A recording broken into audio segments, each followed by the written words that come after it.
Welcome to Don't IEP Alone, the only podcast dedicated to helping parents navigate the IEP process and hosted by a special education advocate. Your host has been attending IEP meetings for over a decade and has helped thousands of parents go from an IEP rookie to an IEP all-star. Be prepared to learn tips that will be a total game changer for you as a parent advocate and, most importantly, your child's outcomes. Partnered with the award-winning Blog a Day in Our Shoes, you'll be confident, knowledgeable, and actually looking forward to your next IEP meeting. Don't IEP alone. Get ready. Here's your host, from suburban Philadelphia, Lisa Leitner. Hey, it's Lisa, and it is IEP season. Welcome. I always know when it's IEP season because my phone blows up, my email blows up, the group blows up. It is the end of the school year. I know a lot of schools do IEPs in the spring so that the IEP is ready for the following year. It's also when it's like the oh shit time, as I call it, which means parents go, oh shit, it's April and my child hasn't made any progress, and this, and absences, and truancy, and grades, and on and on and on it goes. And ESY issues, that's another one. So it just, ask any advocate who works doing direct advocacy, and they will tell you that like March, April, and May are just insane. So for the 80th time this week, I'm going to answer the question, where do I find an advocate? But let me pontificate for a moment. No, seriously. I'm an advocate. I've been working as an advocate for 10 years. I've had dozens, if not hundreds, of different clients. I lose track at this point, attended hundreds of IEP meetings. I've worked for agencies serving low-income families. I have done a lot of educational surrogacy, which means the parent or the children are generally orphans or have no parent to represent them or advocate for them at the meeting. And I've also worked with many paying clients and the families who have the means to pay for an advocate. So I've seen it all. And it's kind of a no-brainer. I get it. If an agency offers low or no cost services, that seems to be like a no-brainer. Like, oh, you're free? Yeah, then I do need your services. But when it comes to paying for an advocate, I can't even tell you how many times I've met with a family, and like most good advocates, the initial consult, the initial like hour meeting or two is free, just to kind of get a feel for what you need. So they do the initial consult. I get a little bit of history, maybe look at some records, and I follow up via email. And I tell them, or sometimes right there, and I say, well, this is, you know, without doing a full record review, this is what I think, this is my strategy, this is how I would recommend that we approach it, blah, blah, blah, blah, blah. And I give them my rates. Well, I get it. Your child is entitled to FAPE, which is a free and appropriate education. Free, okay? It's public school. It's free. Your taxes pay for it, right? So I understand what's the word I'm looking for? I understand why it would make you mad that you would have to pay someone to help you get something that is free and that your child is entitled to. I completely understand that. I wish that my job would become obsolete. I truly do. I wish that every child's needs were being met and that every special ed advocate and special ed attorney was out of work. I really genuinely wish that would happen. I don't think we're going to see it in my lifetime, but I do. I wish it would happen. So I get not wanting to pay for that service because it's free, and you're like, what the heck? I pay how much in property taxes each year? Okay. But it is what it is. This is the system. We are where we are, and some parents need assistance. So I give them my rates, and I'm middle of the road. I'm not free, but I've heard of a lot of advocates charging way more than I do and requiring retainers and all that. I give them my rates, and then it's like, well, you know what? We're just going to try this one last meeting on our own. We're just going to try to keep going on our own. And if we need help, we'll call you. Okay. I get that a lot. Probably, I would say 1 out of every 3 clients that I meet with actually hires me. And the two of them say, nah, we're going to keep going on our own. But let me tell you about those other 2, because this is what happens.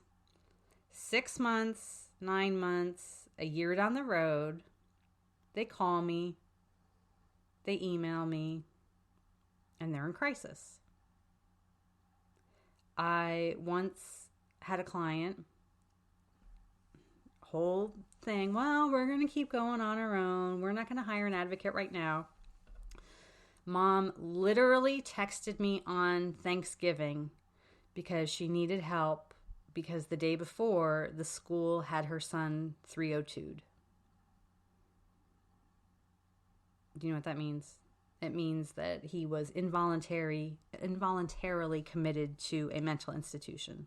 He was a teenager. He's probably, he might be an adult by now. He was 302'd the day before Thanksgiving at school. Okay? This is a woman who hadn't talked to me in 6 months, wanted to do it on her own. And I'm not saying that I could have necessarily prevented this, but more often than not, those people who say, oh, I'm going to keep going on my own, their situation gets worse, not better. Because it's okay to do it on your own, but you can't just decide, oh, I'm just going to do it on my own and not do anything else. You have to call your parent training center. You have to call your local ARC. Get online, do webinars, attend a conference, whatever it is, you have to increase your knowledge base. You can do it on your own, but you have to increase your knowledge base. You can't just continue status quo, oh, I'm going to do it on my own. You already made that call. They already made that call and actually even took the time out of their day to meet me somewhere or have me in their home to meet with them for an hour or 2. So they've already acknowledged that they're in over their head and that they need some assistance. And assistance doesn't necessarily have to be an advocate, but you need some assistance. You've already acknowledged that. So to just turn down an advocate and say, well, no, I'm not going to use them right now because I don't want to pay for it, but not seek any other assistance, it's not going to get better.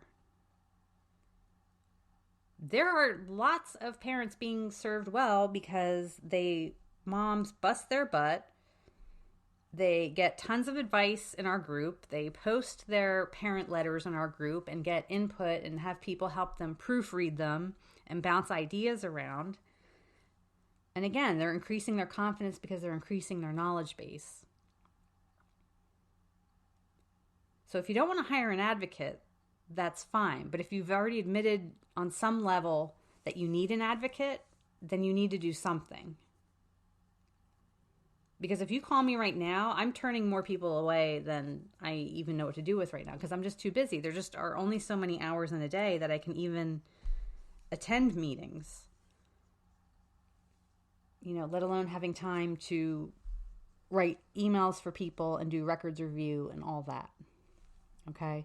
So that's my little soapbox thing about when people don't want to hire an advocate. That's fine. Don't hire an advocate, but do something. You have to do something more or it's not going to get better. Because you call me then in 6 months and he got suspended and they want to put him in this and this placement and they want to send him here and they want to send him there. Because the parent hasn't done anything except for a 1-hour consult with an advocate and didn't do anything to improve the situation. And that's what you need to do. That being said, people say, well, where can I find an advocate? On the blog, of course, I have a list of, I believe the blog post title is 61 agencies to help people with disabilities. Every state has what is known as a P&A agency. That's protection and advocacy for people with disabilities. Every state has a designated protection and advocacy agency, and I have them all listed on the blog. Most of them nationwide, the name of it is Disability Rights, and then the name of the state. There's Disability Rights Pennsylvania, Disability Rights New Jersey. Now, these folks won't necessarily have advocates on staff, but they should hopefully be able to direct you toward agencies that do. So I would start there with your protection and advocacy agency. The next place I would always try is, I know some ARCs, A-R-C. You can just go to the arc.org, I think is their national website. Find your state or county chapter. Call them, see if they have them. Again, each county's chapter is going to depend on the executive director and their priorities. So some, I know in my county they employ several advocates, and some counties may not employ any at all. But they, again, should hopefully be able to direct you toward someone or an agency, and a different agency. Also, I would, depending on your child's disability, look for the support group that, or agency or foundation or whatever it is that supports your child's condition. So, such as the Epilepsy Foundation, CHAD, which is the ADHD organization. If your child has Down syndrome, if your child has cystic fibrosis, if your child has CP, almost every condition that's out there has a support group of some kind, and at the very least they likely will have information on their website about IEPs and 504s as specific to that condition. I was just invited to something about cardiomyopathy for kids, and they have a section on their website that's specific to accommodations and things that kids with that condition might need on their IEP. But again, you can call and ask and see if they have any recommendations. Every state also has a parent training center for special education. It's a parent training center. Its only job is to provide information to parents on the special education process. You can get yourself some training there. You can call them and see if they have any advocates. They don't often do, because that's not their focus. But they, like I said, they're a training center, so they will give you information and training, and they have webinars, and most of them have lots of great information on their sites. So try there. I also have that list on my website. It's the same blog post as the P&A, Protection and Advocacy post. It's all there together in one. So that's a couple of places.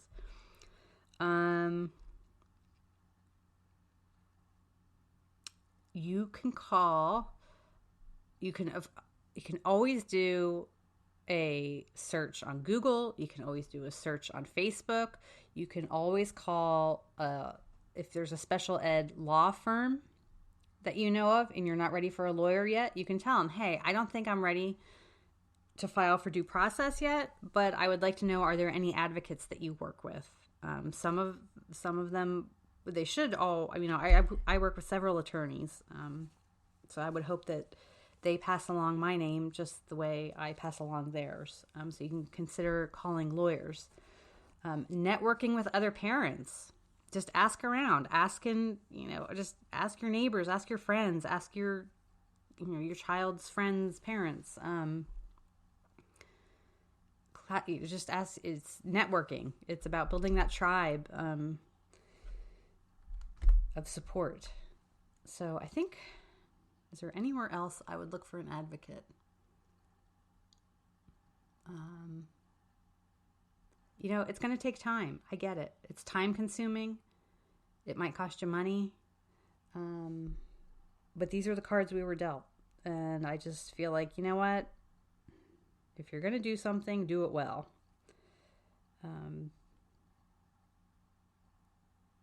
So I wish I didn't have to do this, but I do. So I do it. I hope that you can find an advocate. I realize in some states and metropolitan areas, it's easier than others. But you never know. People are out there. Just, again, use the internet, and you'd be surprised. Don't just look at the first page of results. Go to the second and third and fourth page of results. I get requests from other advocates all the time to cross promote each other, and I'm just kind of surprised at these little rural areas. And I say, well, okay, what area are you from? And they tell me, and it's just kind of funny. Like, okay, I didn't know there was anyone in that area, but great. COPA. They have a list on their website. You can look on COPAA. That's COPA. They have a directory.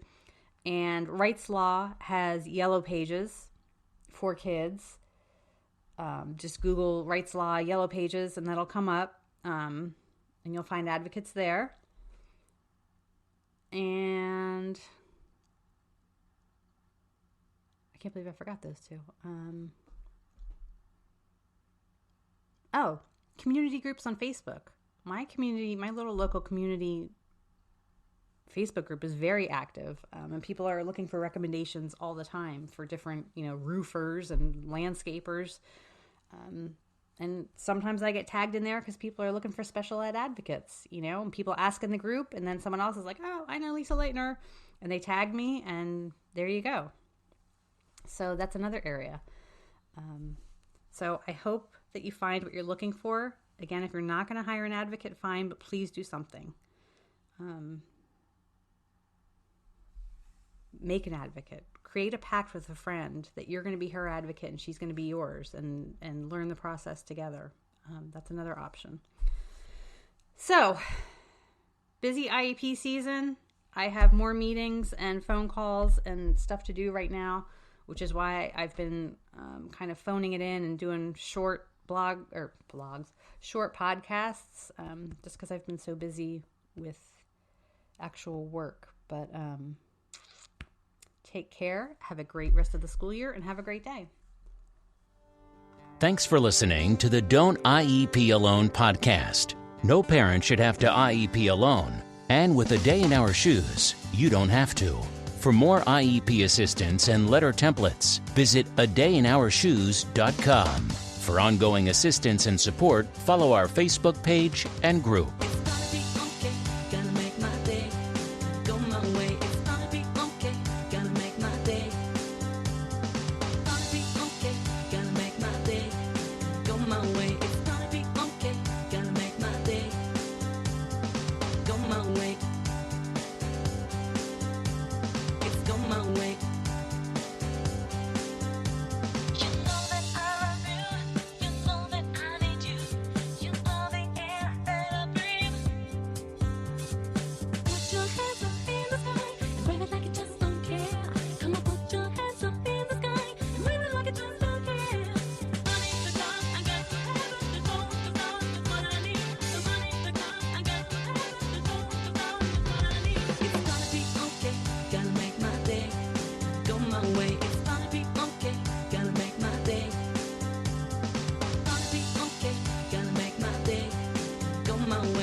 Me, I could fly up to the sky.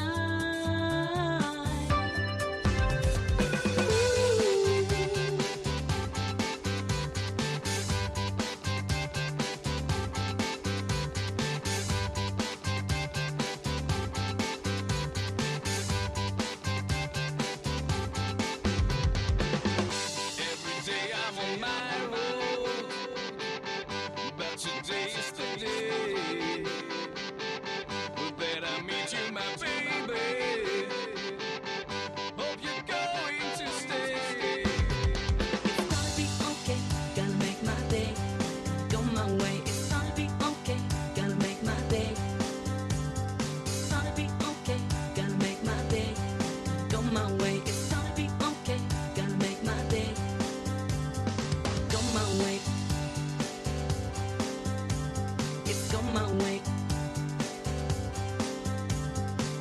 my way.